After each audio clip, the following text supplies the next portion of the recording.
Well, hi, folks. I'm Chris Dorr. I'm the director here for the North Carolina Firearms Coalition. And today, in his happy shirt, I am joined by our political director here, Rob Nisley.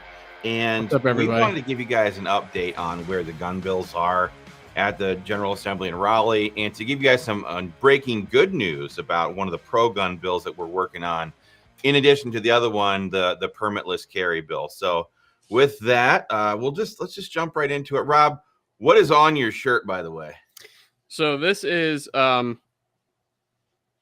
these are AR-15s, and actually I haven't really studied the like foliage, but it looks like some of the Magnum PI blue shirts. Yeah. I gotta upgrade my shirts here, but anyway, so first and foremost, what we've been talking about a lot and probably the most here at the North Carolina Firearms Coalition is the permitless carry bills. We've done videos on this before. We've done emails on it. What's different about these bills, Rob, in comparison to what we call constitutional carry? What's the big difference? Well, the big difference is that, these bills, as they're currently introduced, they allow you to carry a concealed handgun for self-defense, but they do not allow you, like a lot of states do, to carry other types of legally owned and possessed weapons. So that's the main distinction here. Yeah. It only maintains like the current duty to notify. Yes. Yeah, it's basically, in my opinion, it's basically just to let people basically continue the same system that's currently in place, except no permit required. That's kind of how I view these pieces of legislation. So obviously it's not like the General Assembly in Raleigh is prone to passing large quantities of gun bills. And so we made the decision early on to jump on board with this legislation after a meeting with like Representative Kidwell, with the folks over at GRNC, because this bill, both the House version, which is House Bill 5, and the Senate bill, which is Senate Bill 50, both of these versions don't have any active steps backwards. I think there's one little minor thing in the House version that's going to be addressed in committee here momentarily. But so it's actual steps forward without taking any steps backwards. That's first and foremost the number one qualification for any bill to get our support to be pushing forward. So, and then a lot of people make the argument or make the case that once we get this passed, we can come right back and work on expanding to concealed weapons licenses. Because, Rob, if there's one thing that ticks me off, it's the idea that government can decide which lawfully owned firearms you can use to defend yourself or your family. I find the idea preposterous. I despise it. And for these government bureaucrats to sit there and pretend that they have the ability or the right or the authority, when you consider what the Second Amendment is all about. Well, yeah, I was going to say, I mean, it's all about it's a restriction on them. Yeah, it's about preserving our right to keep and bear arms and not allowing the government to be able to regulate that. Yeah. So that's So that's the argument that some of these guys are making. I don't necessarily think it's wrong. And I spoke with Paul Vallone about it at Grassroots North Carolina. And you know what? We're just all getting behind this permitless carry bill to get it pushed over the line. So what's the latest on that, Rob? Where's the House version? Where's the Senate version? And what's the path forward here? Yeah, so on the House side, House Bill 5, it was introduced it says it was introduced on January 29th. So it's been a while. And it was sitting in the House Rules Committee for nearly 2 months, or a month and a half. They didn't actually bring it up in Rules Committee and actually refer the bill to an actual committee that's going to hear it and vote on it and stuff like that until just a couple days ago. Yeah. Which, obviously we had been putting pressure on that committee. You guys have been putting pressure on that Rules Committee to make sure that happens, letting them know, like, hey, we need this to happen. We need this bill to move. Because the other thing for that. Thank you for that, by the way, for everybody who takes action once you get an email from us and send that message or make that phone call. That's grassroots power right there. That's why these people decide to move legislation or take action. It's when they're hearing from their districts back home. So thank you so much for caring enough to take action, because some people don't. Yeah, and and then I'll just jump right over to the Senate bill real quick. The Yeah. Senate Bill 50, which is a near identical version, just introduced on the Senate side. That bill is still in the Senate Rules Committee, which is the Senate committee that refers bills to other committees that are more topic specific. Um, and it's still in that committee. It hasn't been moved out of there yet. But the really important thing to keep in mind too, folks, is that we have what's called a crossover deadline here in North Carolina, which means that there's a certain date by which a bill must pass one chamber and get sent to the other one in order to make its way fully through the process. And that deadline is May the 8th, so it's coming up real quick. So that's why it's so important that you guys have been taking action on the Rules Committee. We're going to have some more actions for you here to contact your specific state legislators, and also to hammer the committees that these bills are going to get referred to get this rolling and passed into one of the other chamber by May the 8th, so we can keep this rolling and actually get this done, this General Assembly. Yeah. A lot of people have been asking us, what's the game changer this time around? Because everybody has historically known that this guy, I'm going to pop him right into the middle.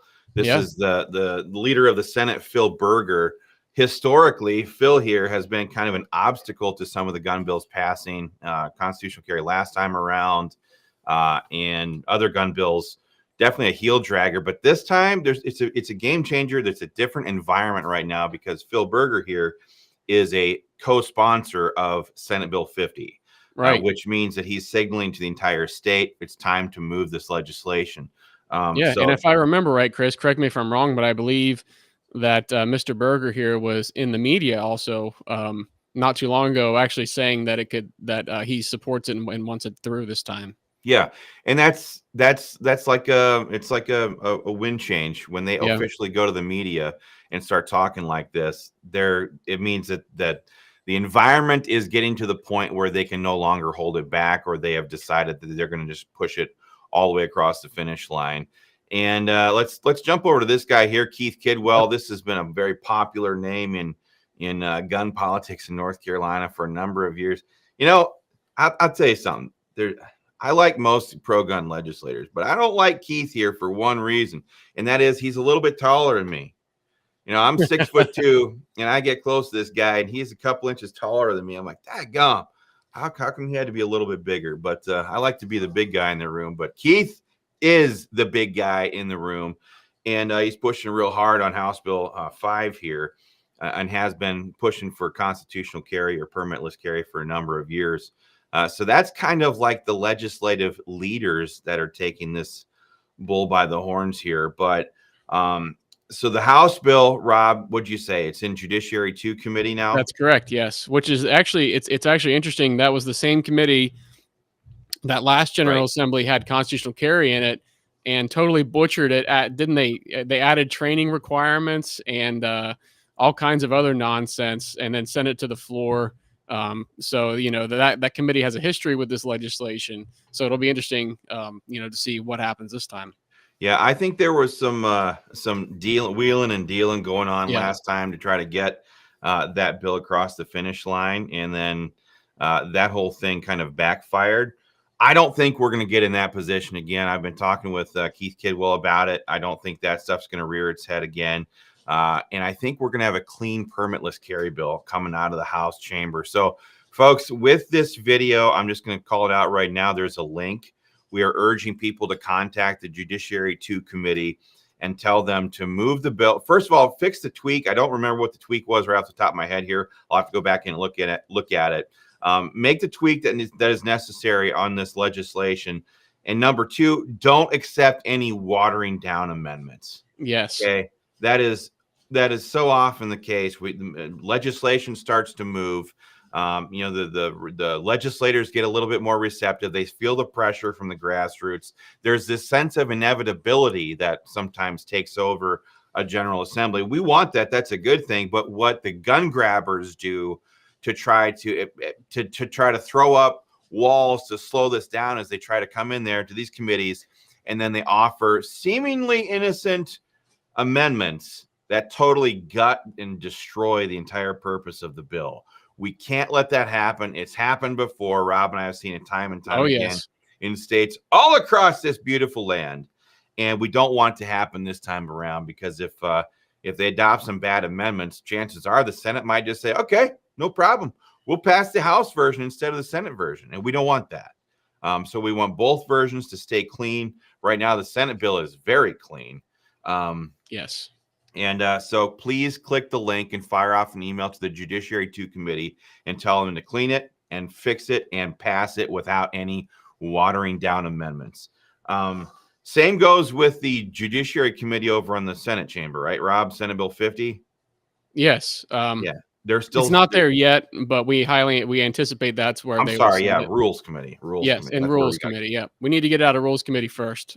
Yep. And like Rob said, the clock is ticking. Yep. The clock is ticking. One thing we haven't talked about yet, which is like the whole determining factor here, is the fact that the House Republicans lost the one seat that they needed to be able to override Governor Stein's vetoes at will. So what's going to have to happen here is they're going to have to get these bills passed, or get one of these bills passed all the way sent to the governor, where Governor Stein will very likely veto the bill. If he has half a brain, he won't veto the bill. He'll just let it go into law and not go out and try to appease the radical left.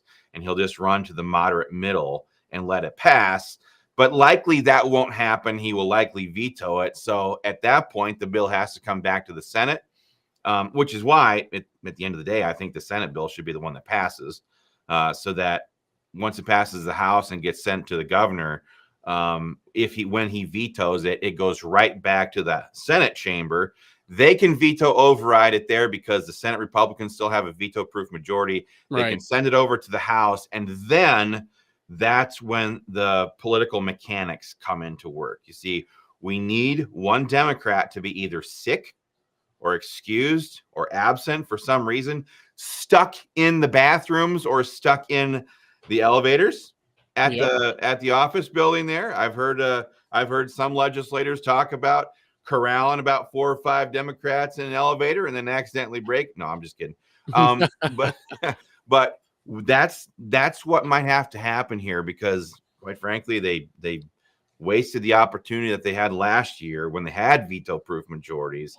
That's where we need to get, and we can't do that if Senate Bill 50 is still sitting in the Senate Rules Committee. So with this video, in addition to taking action on House Bill 5, we're encouraging everybody to take action immediately on pressuring and demanding that the Senate Rules Committee pass Senate Bill 50 in addition.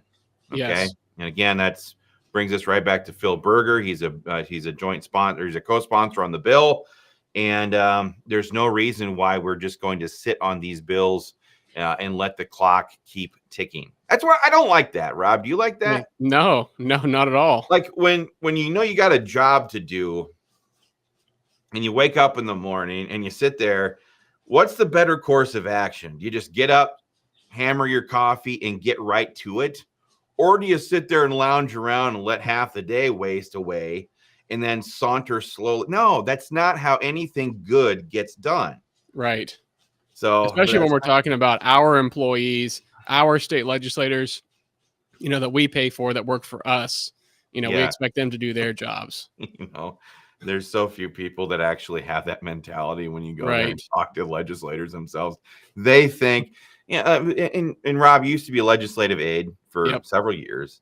You know how it is. I used to be a legislative aide for several years. I know how it is.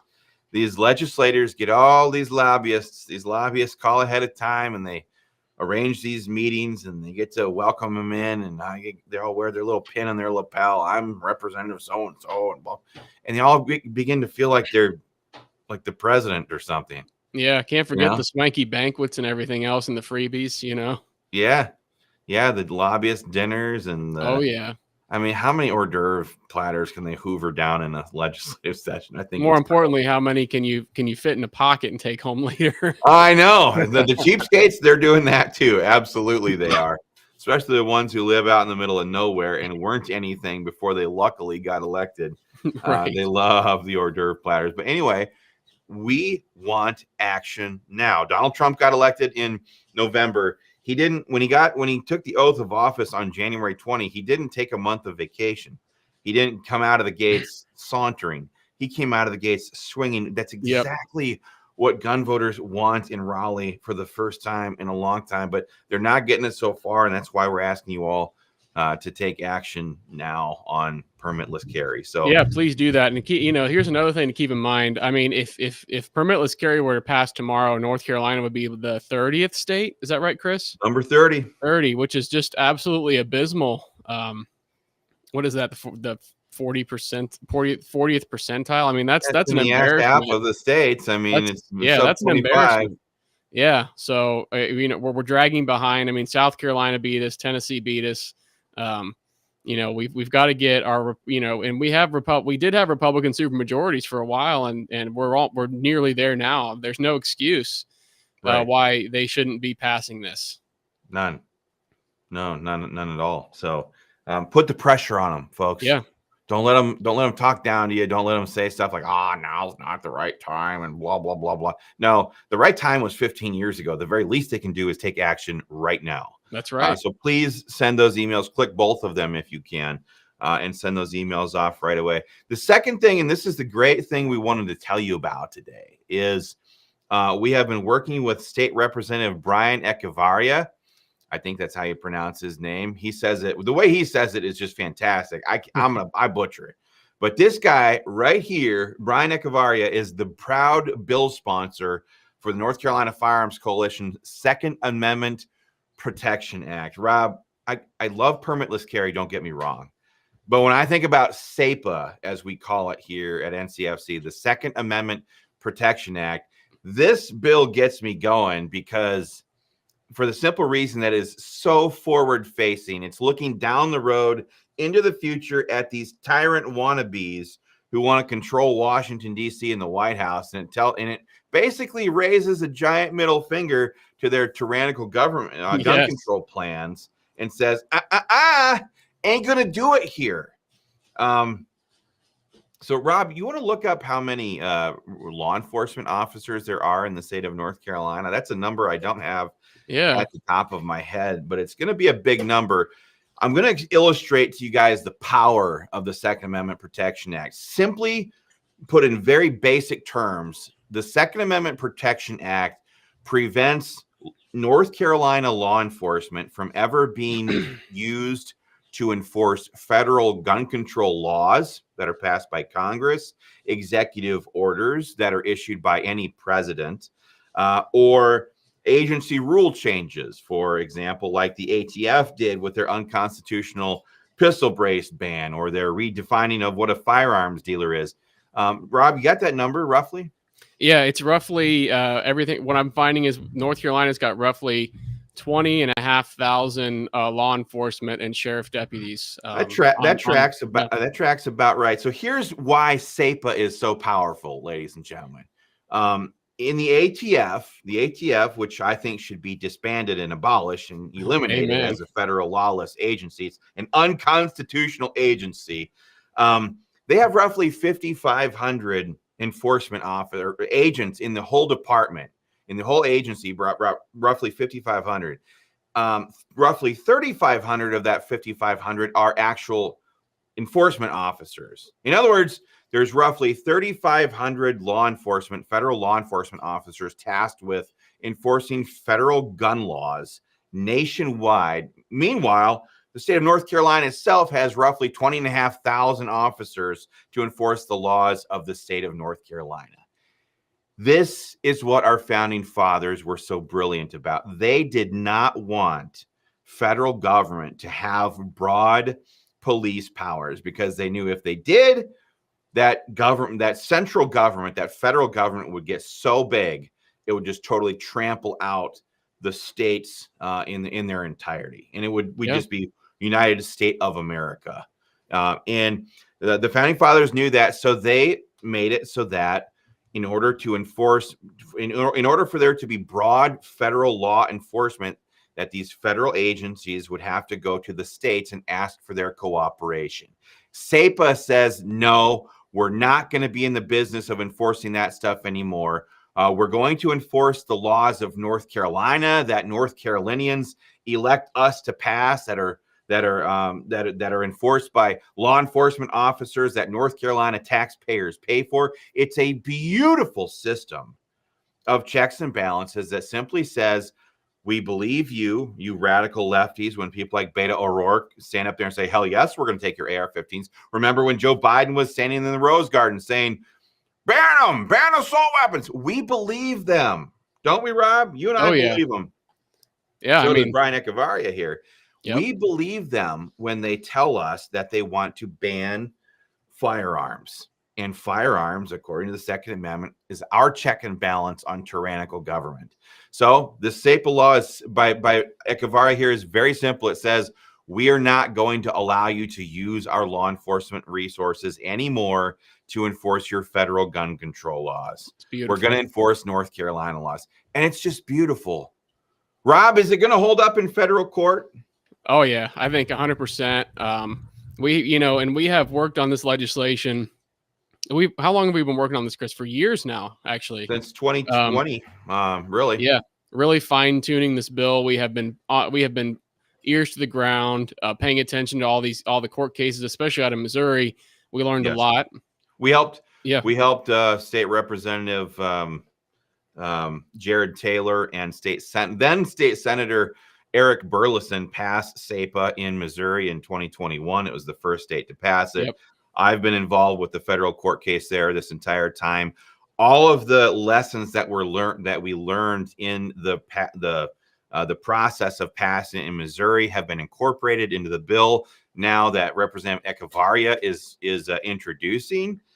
So it's really a beautiful, elegant piece of legislation that does so much to protect our Second Amendment freedoms in North Carolina for generations to come. A lot of times, people don't know why they're doing what they're doing. Rob, you and I both have kids. Yep. We want to pass on these freedoms to our kids and our grandkids. And this is one of the best ways we know how to look into the future and know that tyrants are always going to try to pass tyranny. And knowing that this tyrants is the best tyranny, thing. What's that? I said tyrants love tyranny. What? Yeah, exactly. Yeah. And knowing that they are, and there's nothing new under the sun, that these people will, we may be in a reprieve right now under President Trump, but they will come back. The private ownership of guns in America is the major obstacle and roadblock that they have to implementing full-blown communism or trying to grab massive amounts of power at some point down the road. This is what we can do as a state to tell the feds to go pound sand with their gun control agenda. And it's an amazing piece of legislation. We want North Carolina to be the second state to pass it. We're working on it right now in Pennsylvania. We're working on it right now in Tennessee. We're working on it right now in Ohio. There's a bunch of other states that are working on it right now. I think we can make it happen here in North Carolina simply because it's not a straight up gun bill. It's just not. Yeah. It's a 10th Amendment bill that says we're just going to withdraw our resources from that kind of enforcement. And it's beautiful. It also has Supreme Court precedent. There's all kinds of precedent backing this SAPA bill in the United States Supreme Court, going back all the way to 1842, I think it was, in Prigg versus Pennsylvania with the Anti-Fugitive Slave Act. Yep. A lot of history here. It's built on a rock solid foundation, and we want to pass it. And so does Representative Echevarria. Yeah, and Chris, what about those? Because we've been getting some comments here from folks that are saying, why now? Why now with President Trump in office? Do you want to address that maybe for a minute? Yeah. Well, and the reason why they're saying stuff like that is because they think that there's no threat involved. There's no threat coming from D.C. anymore. Trump is in the White House. Republicans control Congress. Why do we have to worry? Don't we have a break here? No, that's the point. We want, when Missouri passed it in 2021, the Biden Department of Injustice's lawyers immediately stepped in and sued the state of Missouri. And now that law is still tied up in federal court. We want to get more states to pass it right now during the Trump administration years, when when the Department of Justice is controlled by Pam Bondi or Kash Patel or these guys that are not going to sue the state of North Carolina, that are going to let this 10th Amendment based bill stay on the books, that will establish precedent, and that'll make it much harder for any future anti-gun administration to come back and try to sue the state of North Carolina to get the legislation or the law struck down. Yeah. We want it now for that precedent and the protections that will provide going forward. Yeah. So what I'm hearing and what I think you folks at home should take into consideration is, it almost sounds like we need to, it's more important to pass this bill right now than it is to wait until the next Democrat gets elected president. For sure. 100%. Yeah, for sure. Yeah, we have a time window here when it's absolutely the most advantageous to pass Representative Echevarria's Second Amendment Protection Act. And I got to tell you, this guy is hot to trot. He's brand new. He's fresh. He's like, let's go get him. Let's not spend the next 15 years grinding away. We need to put wins up on the board. This guy understands that, and he wants to fight. And that's exactly the kind of attitude that we have here at the North Carolina Firearms Coalition. Yes. Also, I've asked you guys to take action on House Bill 5.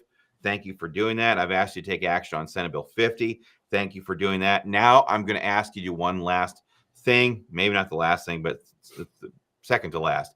Please fire off an email to your state representatives and ask them to co-sponsor Representative Brian Echevarria's Second Amendment Protection Act. The link makes it very easy for you guys. All you have to do is fill in your address, and it will link you right to it will send the email straight to your state representative, urging them to get on board with this legislation. I've already met with a bunch of legislators there in Raleigh. They are very excited about the idea of this, and now we just got to start cranking up the the grassroots back home, you guys, so that they're hearing from you as well as from me and from Echevarria and from the team here at the North Carolina Firearms Coalition. So that's the action sequence that we're asking you guys to take right now. What else, Rob? What am I missing? I mean, I think that's it. I'm sure, maybe there's maybe something minor, but I think that's the main thing. And we have to get the ball rolling on these bills, all three, because we've got this crossover deadline that has to be passed by May the 8th. So to keep these bills alive, and so we have got to hit the ground. Like you said, we don't want to just keep them alive. Exactly, we got to keep it going. Yeah, passed. Exactly, we got to get this all the way done. Not messing around. So. Folks, that's the update for you. I hope you guys learned a lot here, and I hope you guys will take action. Most importantly, if you take action, what you're going to see after the petition has been submitted or after the email has been sent, you will oftentimes be redirected to a donate page. If you guys can, and I understand that not all of you can, if you can chip in $5, $50, $100, doesn't matter. We are mobilizing people in every part of the state to get involved in this, to start fighting with us, to start taking action.